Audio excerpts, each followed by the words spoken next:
I woke up to a loud banging at my front door. It was a blizzard outside, and I couldn't see anything beyond my window. I hesitated for a moment, wondering if I should open the door. I decided against it, but the banging persisted. I wrapped myself up in a blanket and walked to the door. As soon as I opened it, a gust of wind rushed in, along with a group of masked men. They were armed with guns and knives, and their eyes were filled with a kind of madness I had never seen before. They pushed me to the ground and I struggled to get up. But they were too strong. They tied me up with a rope and started ransacking my house. They went through everything, breaking things, and taking whatever they could find. I begged them to stop, but they just laughed at me. They seemed to be enjoying themselves, as if they were relishing the fear and pain they were inflicting on me. I tried to escape, but they caught me and brought me back to my living room. I was surrounded by them, and I knew there was no way out.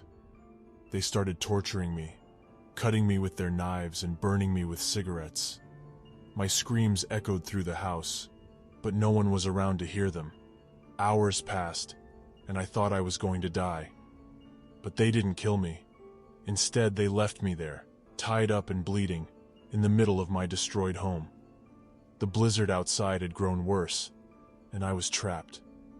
Days went by, and I was slowly losing hope.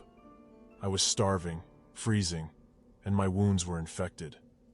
I thought it was the end for me, but then I heard a knock on the door. It was the police, and they had come to rescue me. I was taken to the hospital, and I survived. But the memory of that home invasion still haunts me to this day. The thought of those masked men coming back to finish what they started is enough to make me never want to leave my home again. I'm driving home from work in the middle of a blizzard. The snow is coming down so thick and fast that I can barely see the road in front of me. The only thing guiding me is the faint light from my headlights. My hands are tightly gripping the steering wheel as I struggle to keep the car on the road. I'm tense and nervous, and my heart is beating so fast that I can feel it pounding in my chest. Suddenly, I see something in the distance. It's a figure, standing in the middle of the road. I try to brake, but the car skids on the icy surface and continues forward. As I get closer, I realize that the figure is a person. I'm about to hit them, but they disappear into the snow. I can't believe my eyes. Was I hallucinating? I shake my head, trying to clear my mind. But then I see another figure, and another. They all look like people, but they're not moving. They're just standing there, staring at me with blank expressions on their faces. I'm starting to feel scared now. Who are these people? Why are they out here in the middle of nowhere, in the middle of a blizzard? I try to swerve around them, but they're everywhere. The snow is getting deeper, and my car is struggling to move forward. I'm trapped, surrounded by these strange, motionless figures. I can feel their eyes on me, and it sends shivers down my spine.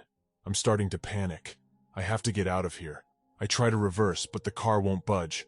I'm stuck, and the figures are closing in on me. I can hear their footsteps crunching on the snow. I'm about to scream when suddenly, a hand reaches out from the snow and grabs my shoulder. I turn to look, and there's a face right in front of me, inches from my own. It's a woman, her skin blue from the cold. She opens her mouth to speak, but all that comes out is a chilling scream. I try to pull away, but she's holding me tight. I can feel her cold breath on my face. I'm frozen with fear. Suddenly the car jerks forward and I'm free. I hit the gas, and the car lurches forward, and I speed away from the figures and the woman. I look in the rearview mirror, and they're all gone. It's just me and the snow. I finally make it home, but I can't shake the feeling of fear. I can still hear the woman scream, and I can still feel her cold breath on my face. I never want to drive in a blizzard again.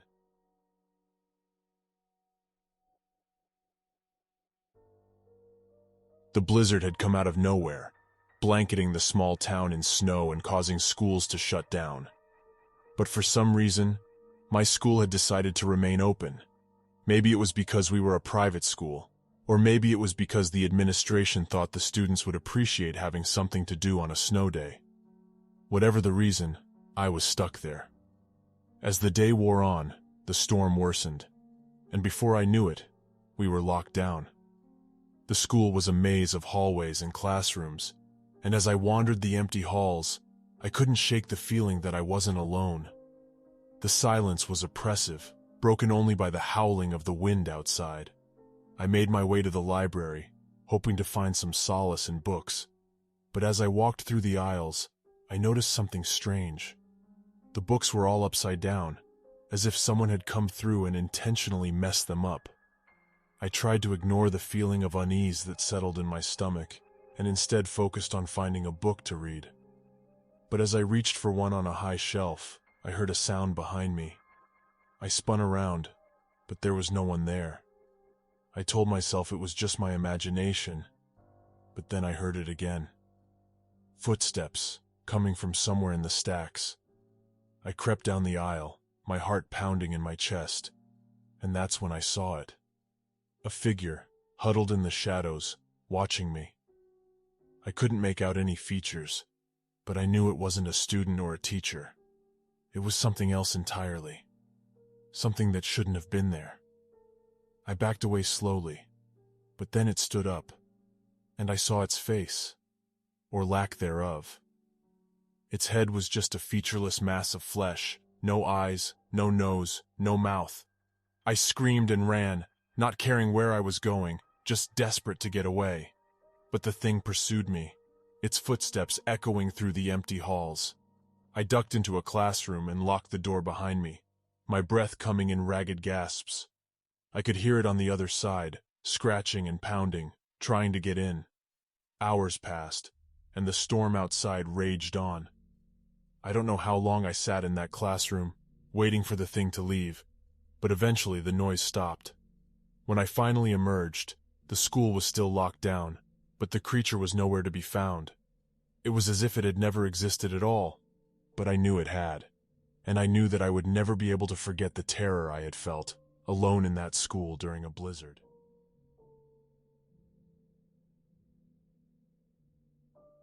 I woke up to complete darkness and the sound of howling wind battering the walls of my cabin.